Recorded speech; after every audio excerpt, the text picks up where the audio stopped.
tonight, tomorrow night out at Knuckleheads. The Mavericks, they're in the hallway, down the hall, in Studio A with John Hart live right here on the bridge, guys. I am absolutely in heaven today. We've got the Mavericks in the studio. They're going to be playing tonight and tomorrow night at Knuckleheads.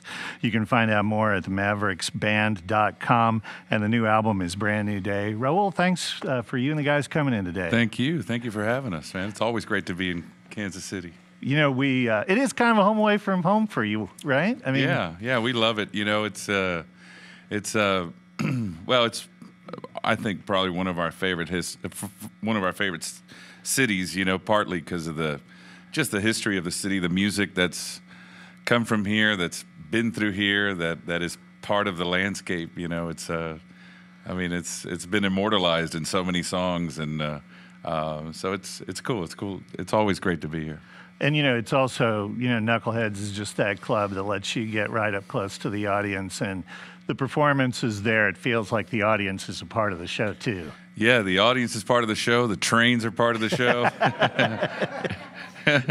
Everything's part of the show there, you know. And it's funny because it's such a hard place to describe to anybody. You kind of just have to go.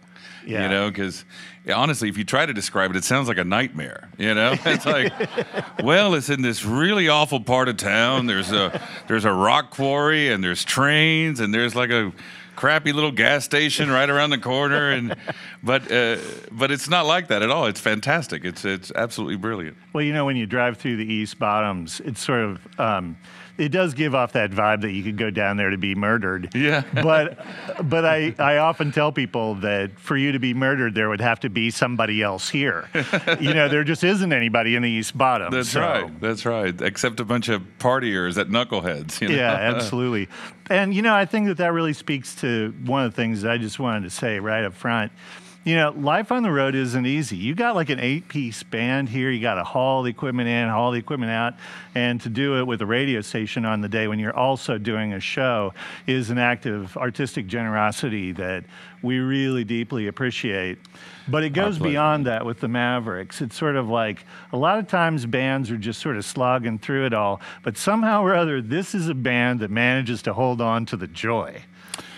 Well, I think we try, you know, and I think this is part of what we do. It's part of getting people to find out about the Mavericks, and also come and support your local station. And you guys play a crucial role in our lives, you know. And so you know, we leave here in this town, but you're promoting music, you're promoting artists, you're promoting artists like us. So I think it's the least that we can do to come by whenever we can, whenever it's possible. Oh, we sure come by appreciate and visit. You know.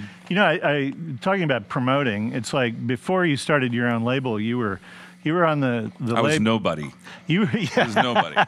You were on the label that brought us Taylor Swift. That's right. That's right. And you know, I think that you all kind of figured out that maybe you needed to build something that was more Maverick-centric.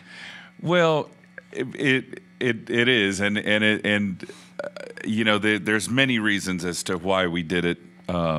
Obviously, there's business reasons for doing that as well.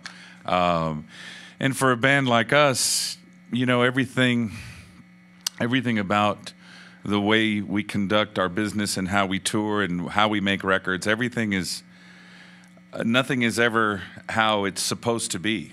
So why should the business side of it be how it's supposed to be? You know, everything about it is custom made for us. You know, we've done this, and so the label has to reflect, the way we do business has to reflect how we do everything else, and so that's kind of the press conference answer, you know, because it's complicated. You know, I mean, there's real particulars as to why we did that, but the overall gist of it is that really it's a business move, you know, and for us it makes sense for a band that tours like we do, and we're now able to I mean, just a small thing. I'll give you an example. You know, when you're on a record label like that, you're always at the mercy of their scheduling and their billing, is what they call it. So when there's 30 other artists, you have to sneak in there somehow. And sometimes that doesn't coincide with how you're going to tour or how you're making up your year. So we don't have that problem anymore, you know. And we're pretty prolific, you know. We like putting music out, and we've got plans to put a lot of music out. And so you kind of need your own outlet. So you led with the live album and then followed, you know, really hot on the heels of that with Brand New Day. And I think that just changing management gave you the space to do Brand New Day the way you wanted to. You went in and sort of reworked that song and took your time with it. Well, yeah, because of the scheduling that I was talking about, now we can record at our leisure, and we don't have to go in and finish a record in a week or at a certain time. And so we recorded the record as we had songs, and which gave you time to edit, to rework, to rewrite. And if you weren't happy with something, we just went back and redid it. And we did that several times, and Brand New Day was one of those. You recorded it in one of your favorite studios in Nashville. At Blackbird Studios, yeah, sure. What is it about it? Well, I think Blackbird Studios is one of those rare studios in the world that is.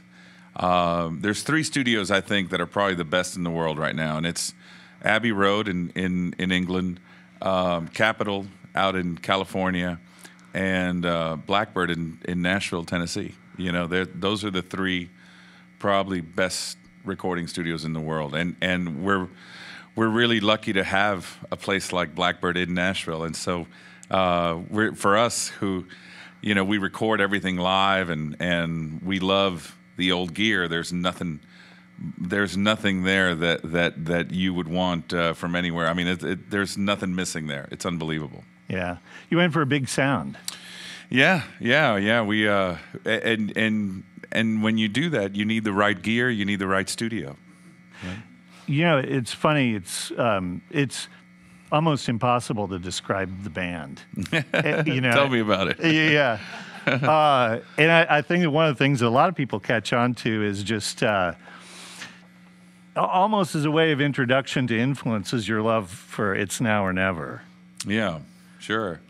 Well, I think, you know, when I was a little kid, just listening to music, when I heard that record, that kind of, that was one of those moments in your life where it's like the seas part and the sky opens up and this big light comes down and tells you that this is great, follow this, you know, and that was probably one of those moments. And when you know, and when my mom, when she realized that I was listening to that, and she said, well, you know, that's an old Italian aria. And that just even blew my mind even more. Like, here's the king of rock and roll doing opera, and it all sounds amazing. And it's like it brought 2 worlds, a lot of worlds together, because Elvis did that. You know, I mean, he whether it was country or rock and roll or blues or whatever, it all just kind of came together in this one. At this one moment on this one record, and it was mind-blowing. You know, you were saying you're going to release a lot of music on your new label, so is this a Mavericks opera record we're going to be getting soon? I didn't say we were going to release a lot of good music. I just said there's going to be a large volume of music, you know. Well, you know, rock and roll and opera and Cuban and country, and it's funny, the Mavericks. You know, it's funny now. Yeah, it's hilarious. That your early success was so firmly on the commercial country radio scene. Yeah, hilarious, isn't it? Like I said. Well, you know, it's. I mean, we live in a world where categories and genres have been defined and categorized, and everything needs to fit into a nice little box, and so it's easy for the marketing team, it's easy for publicity, it's easy for everybody to go, well, this is what this is. And when we when we started in country music, we had all intentions of playing country music because we love country music, you know. But as you evolve and you grow and you experiment and you try different things and you and you break up and you go to another part of the world and make music with other musicians and you do all this other stuff, it sort of throws a big, you know, a big damper on those plans, you know, and that's okay. That's called, you know, as an artist, you want to grow. You don't want to do the same thing that you were doing 20 years ago, you know. I don't. True country fans still love you. You debuted the album at the Ryman. Yeah, yeah. Well, you know, I think that our fans, you know, have I think they have an open mind, and I think they're first and foremost music fans, whether it's country or whatever it is that they're listening to, you know. But I think they're just first and foremost music fans, and that's what we've tried to reinforce. Just go out and listen to music, any music. You know, it doesn't have to be country. It doesn't have to be this. Just go out and support local music and musicians, and get your kids playing music, you know. Don't give them PlayStations. Give them ukuleles, you know. Get them to play some music. Well, whatever the hell you are, we love you, and we'd love to hear some music if we could. Sure.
you.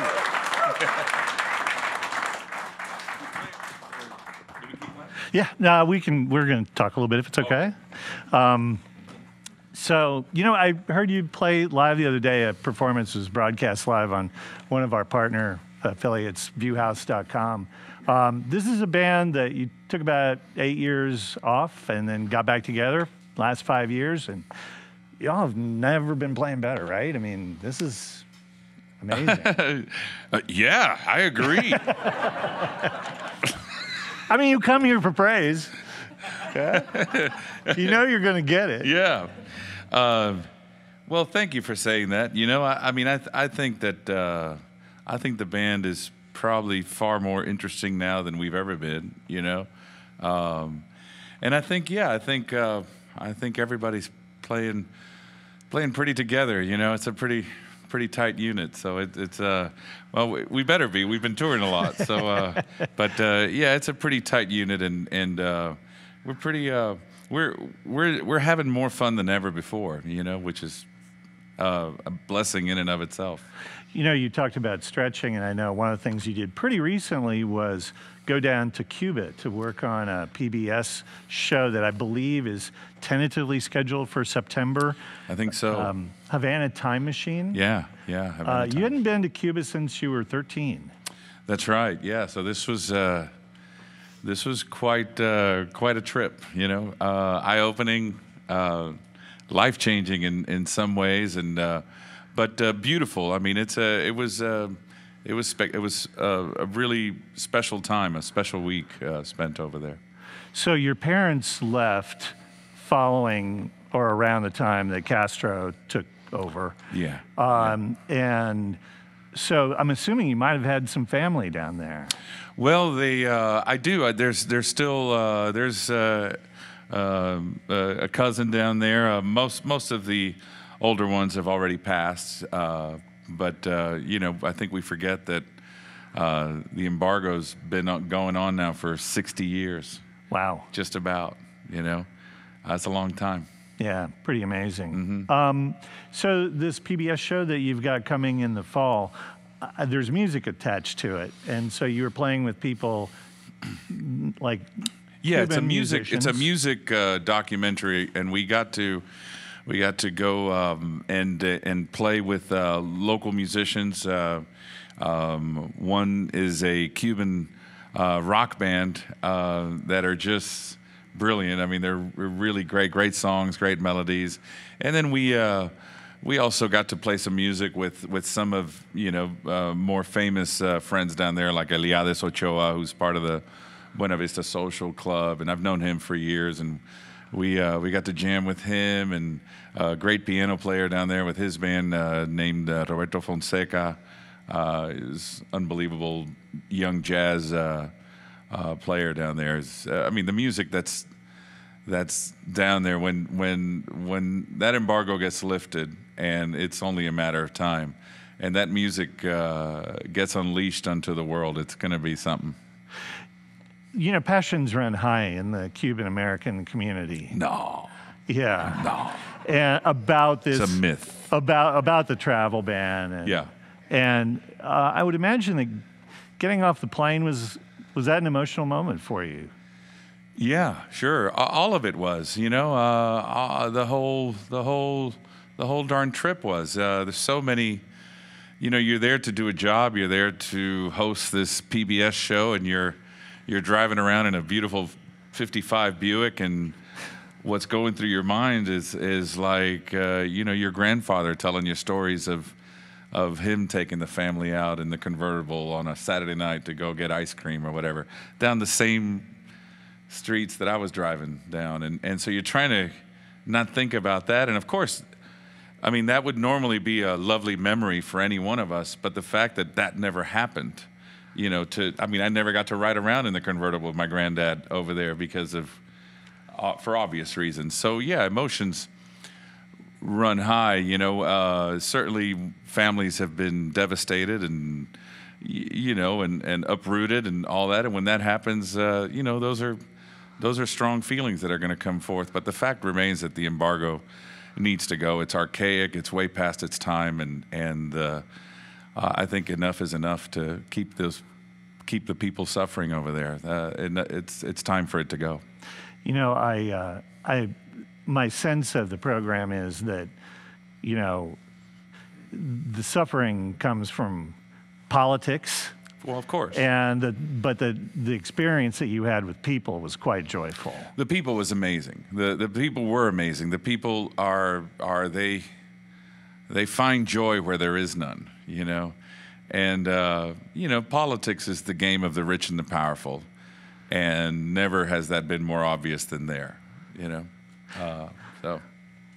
The Mavericks join us today in our studios at the Bridge, and they're going to be playing tonight and tomorrow night at Knuckleheads. You can find out more at themavericksband.com. The new album, Brand New Day. Love to hear another song if we could. Sure.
Between us and doesn't fix a thing.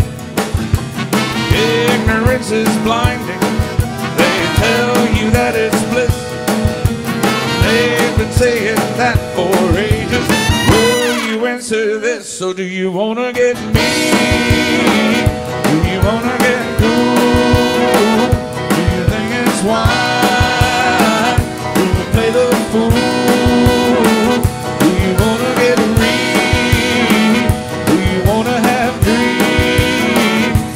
more than this, easy as it seems. Ba ba da ba ba, ba ba da ba, ba ba da ba ba, ba ba da ba, ba ba da ba ba, ba ba da ba, ba ba da ba ba, ba ba da ba.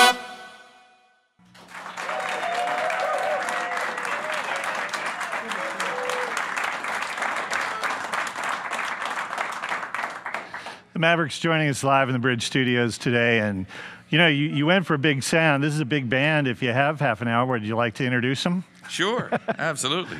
Well, on the keys is Mr. Jerry Dale McFadden. On trumpet, we got Julio Diaz. On saxophone, Max Abrams. On the accordion, Michael Guerra. On bass, Paul Deacon. On bass. On drums, Paul Deacon. Sorry. We don't have a bass player today because he's a big fat loser.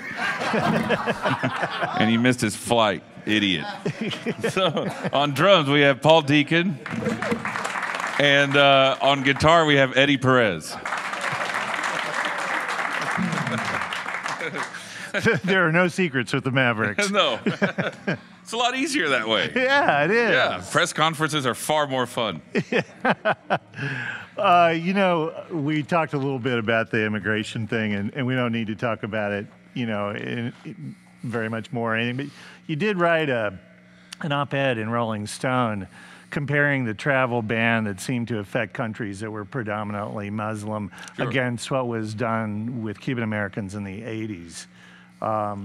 And, you know, some of that sort of thing that's clearly in your heart has translated over into some of the music on the album, but you slide it into songs that we all dance to. Well, sure. It's like getting kids to eat their veggies.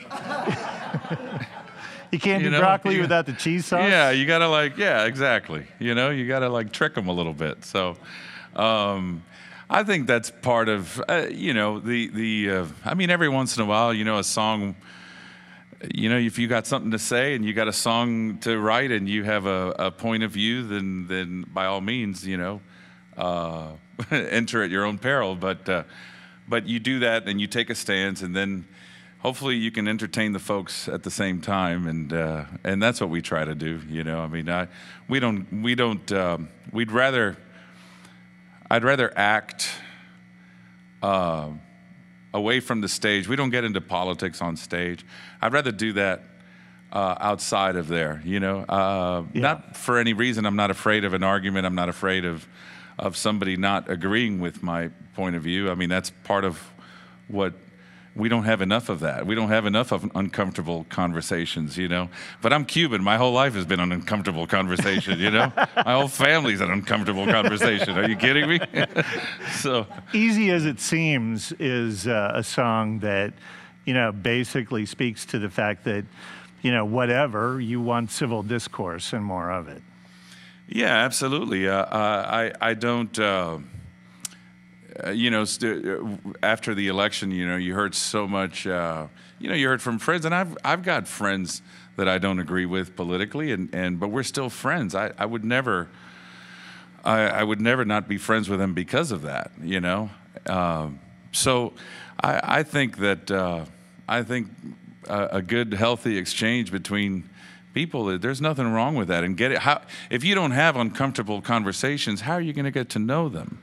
How are you going to get to know that person who does not agree with you is another human being, you know, and maybe even a family member, you know, or your sister or your aunt, and it doesn't have to be just about politics. It could be finding out, you know, your kids are gay or whatever, you know, or they bring over a friend, you know, from another religion that you've never met, and how are you not going to have conversations with them? You know, to me, we don't have enough of that.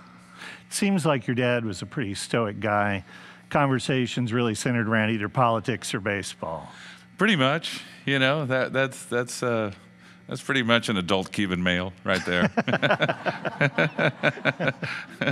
You wrote a song about him because you knew that you were losing. Yeah, and it was, we were coming around to the end, and there was, it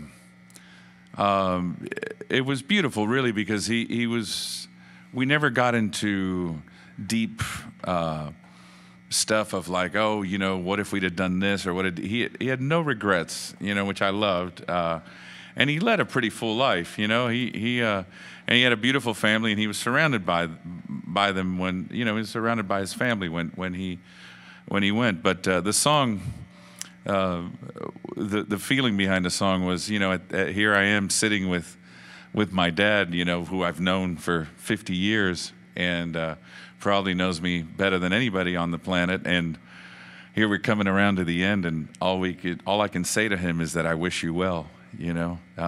Which is the title of the song. And it's the title of the song. And it was just a beautiful moment, but it was not.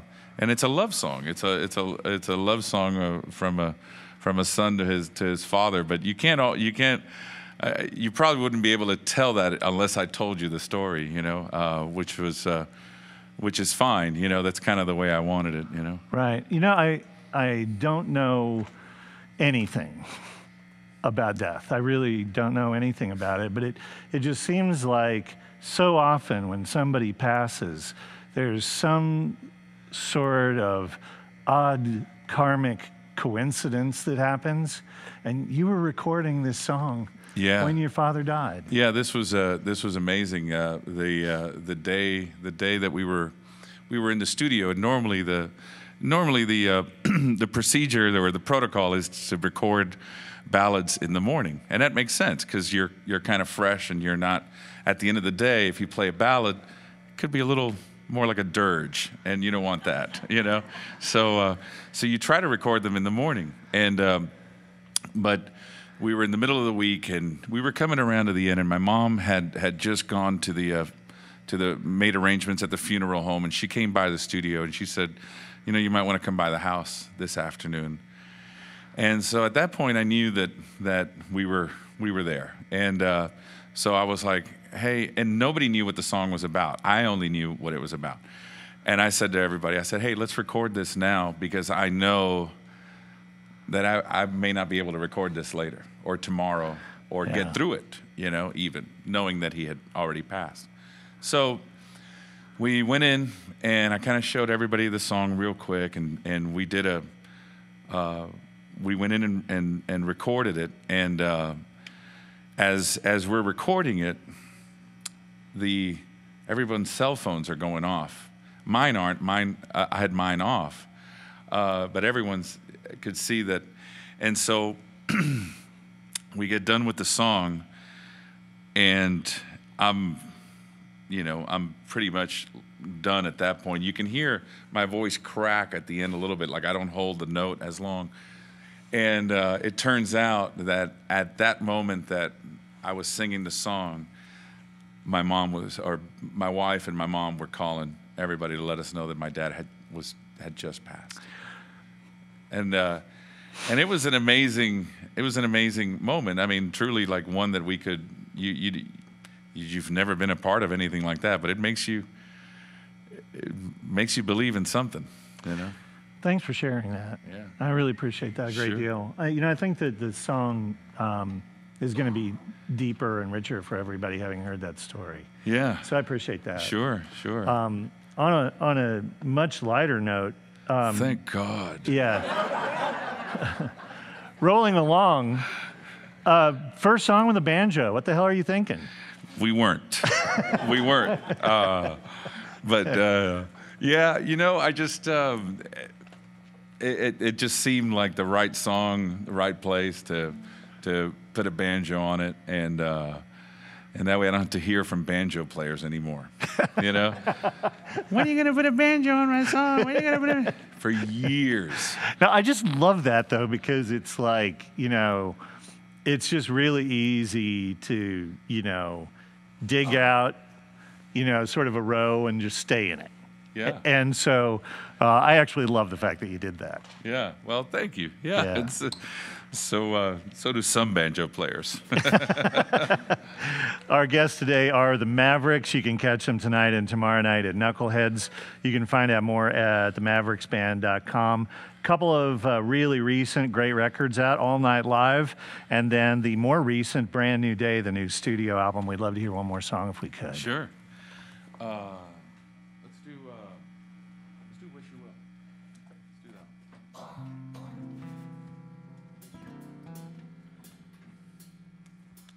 One, two, three.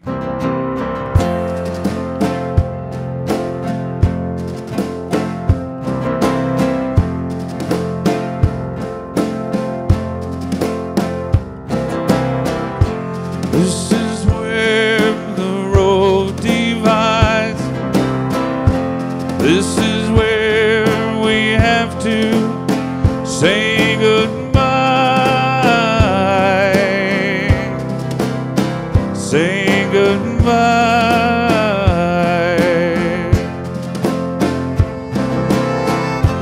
After all that we've been through, how I wish for more than this to say to you. This to say to you. Here's to all the good times that we've ever known. To the memories, yours and mine alone.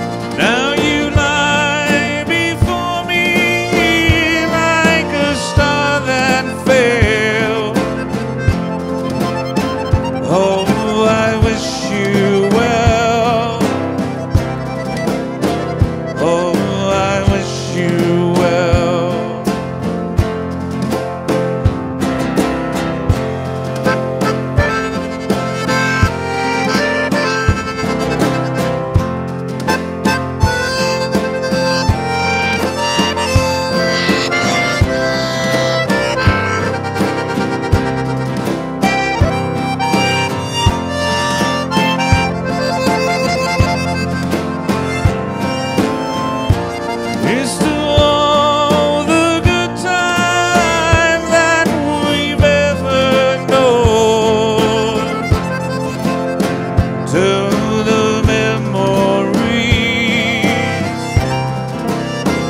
yours and mine alone.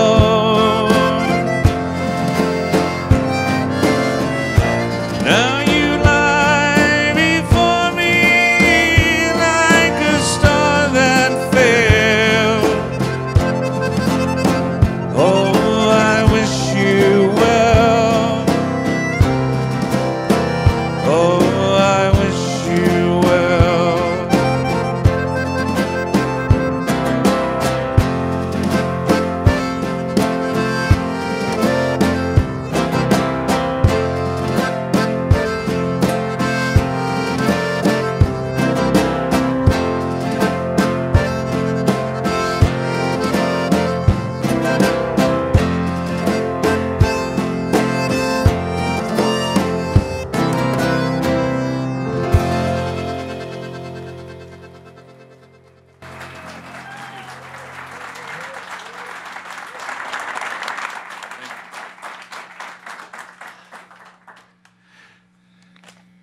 I just love you. Just love you. Thank you. And I love the whole band. But he loves me more, guys. Loves Yeah. me more. I have love for everyone. I channel a lot of it through you. I hope everybody feels it. You know, that was just fabulous and so kind of you to do that song. Sure. Thank you. And again, you know, just to end an upbeat note, can you tell the story about sharing the stage with Marilyn Manson?